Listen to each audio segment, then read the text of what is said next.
આપણે એક વાર્તા કરવાની છે. વાર્તાનું નામ છે બકરીબેન અને એના બચ્ચા. કોની વાર્તા છે? બકરીબેનની. કોની? બકરીબેનની વાર્તા કરવાની છે. બકરીબેન અને એના બચ્ચાની. પહેલા તો બકરી શું છે? શું કેમાં આવે? કેવા પ્રાણી છે? પાલતુ પ્રાણી છે. પાલતુ પ્રાણી શું કામ છે?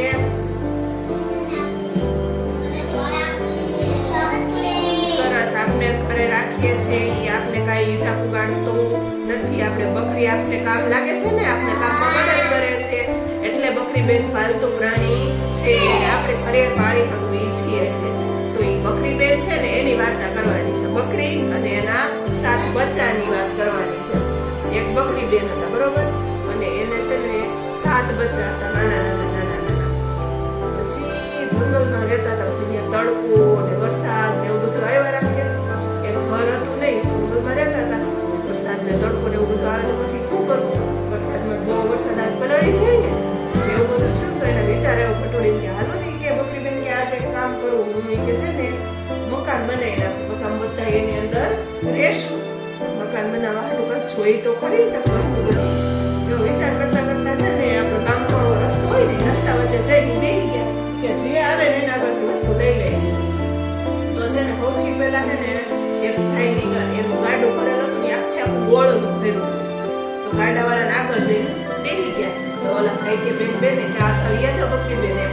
એ કે હું આખી જઈશ નહીં, કે પેલા એ કે તને છે ને હું કહું ને એટલું આ ગાડું છે ને આખું ઠલવતા સરતો એ ઠલવી જાય ને તો જ કે હું અહીંથી રસ્તામાંથી આખી જઈશ. તો ગાડાવાળો કે આ ખાલી છે હોય ને, તો કે હા, કાંઈ વાંધો ના લો કે તમને ઠલવી દો. તો એને આખા ગોળનું ગાડું ત્યાં ઠલવી દીધું અને એ ભાઈ ત્યાંથી પીએ ગયા. પાછું થોડીક વાર થઈને બકરીબેન પાછા દીધું. પછી છે ને ગાડું એક નીકળું આખું શેરડીનું ભરેલું. શેરડી હોય ને મોટી, એ ભરેલું આખું ગાડું નીકળ્યું. બકરીબેન પાછા બેસી ગયા. ઓલા ભાઈ કે સોયાથી તમારે જવું હોય તો પેલા ગાડું આખું અહીં ઠલવીને જાઓ તો હું તમને જવા દઈશ, તો હું તમને જવા દઈશ નહીં. તો બકરીવાળા ઓલા ભાઈ કે કાંઈ વાંધો નહીં, મને જવા દેતા હોય તો હું ક્યાંય ગાડું ઠલવી દઉં. એને ત્યાં શેરડી નાખું ઠાઠું ઓલું ભર્યું હતું ને એ બધું ત્યાં ઠલવી દીધું. બસ પાછા બેસી ગયા. હવે કોઈ એક વસ્તુ આવી જાય ને એટલે મારું મકાન આખું બની જાય. કે આપણે નાળિયેર હોય ને એના ટોપરા હોય, બરોબર, એનું આખું ગાડું ભરેલું ત્યાંથી નીકળું. તો એ પાછા બેસી ગયા કે મને કે આખું ગાડું ખાલી કરીને અહીંયા આપો. તો ઓલા ભાઈ કે કાંઈ વાંધો ને હાલો કે હું તમને આપું. તો એ બધું ભેગું કરી અને બકરીબેન ઘરે લઈ ગયા. પછી છે ને ઓલા શેરડીના ઠોઠા હતા ને એનાથી એને આખું મકાન બનાવ્યું. પછી બળ હતું ને એને ઓગાળી નાખી દિવાલો બનાવી. અને ઓલા ટોપરાનું ઓલું હતું ને એનાથી ઉપર આપણે અગાસી હોય ને એનાથી આખું અગાસી બનાવી ને આખું ઘર બનાવી નાખ્યું. પણ એને પાણી છાંટવા હાટું પાણીની જરૂર હતી, પાણી હતું નહીં. તો એ કે કામ કરો, હાલો હું પાણી લઈ આવું. પણ કે આ જંગલ છે, નહીં કે હું ગઈ હોય પાછળથી કે વાઘ કે સિંહ કોક આવી ગયા હોય તો શું કરવું એ કે.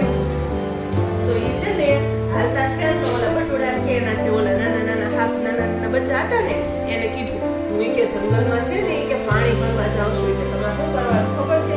કે જ્યારે હું આવું ને પણ ડેલી ખખડાવું. પણ ડેલું ખખડાવી હું બોલીશ કે ગોળ કેરી પિતરડી, શેરડી કેરા દાંડા, કાચલી એક ઘર છાયું મારું, હાલો બાળકો કમાડ ઉઘાડો.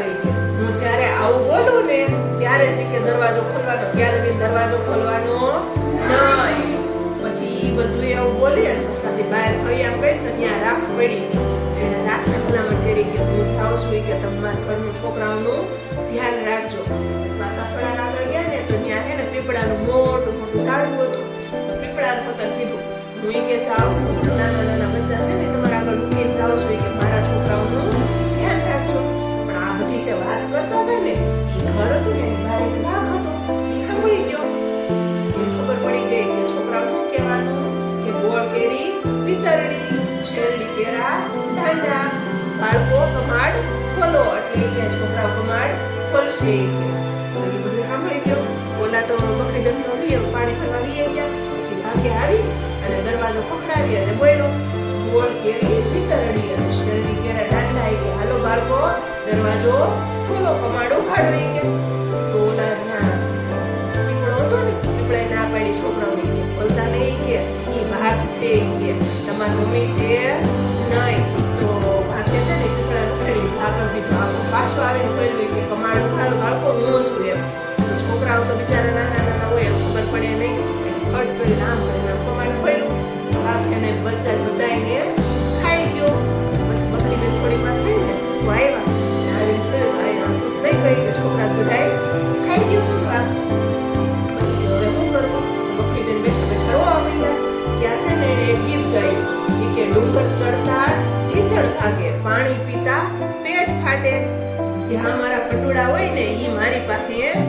ખાઈ જાય તો ભટુડા ક્યાં હતા? કોણ ખાઈ ગયું તું?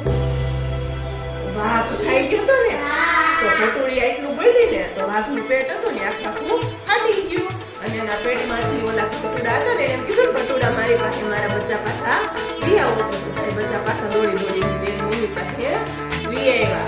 એટલે આનો મતલબ શું છે કે આપણી મમ્મી કે પપ્પા કે આપણા મોટા જે આપણે કહે ને કરવાનું એ રીતે કરવું જોઈએ. આપણે એમ કે ઓલું કરવાનું નહીં તો ઈ કરવાનું નહીં. આપણા હારા હાટું કહેતા હોય, આપણે બચાવવા હાટું કહેતા હોય. આપણે એમ કે તું તડકામાં જામાં તને તડકો લાગી જાય, પછી આપણે તડકો લાગી આપણે બીમાર પડી જાય એવું થાય ને.